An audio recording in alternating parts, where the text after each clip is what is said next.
Hello, my name is Reese with Arrington Roofing. Today we're going to talk about the difference between an RCV and an ACV policy. RCV is replacement cost value, ACV is actual cash value. In these cups we have water, and that represents general value. And this cup is represented in the form of dollars coming from your insurance company. In these cups, value is represented by a brand new roof. Now, you have your new roof, and over time, you're going to lose value on that roof. It's called depreciation. Now, let's say you get to year 10 or halfway through the life of your roof. These cups are about half full. And you have a hailstorm, and it comes in and destroys your roof. You lose all that value instantaneously when you have an ACV policy.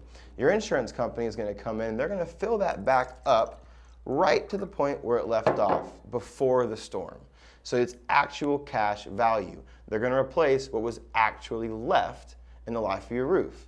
Now in an RCV policy, when you lose all that value during that hailstorm, your insurance company is going to fill that right back up just like the ACV policy, but when you go get your roof fixed, they're going to give you back all that depreciation minus your deductible.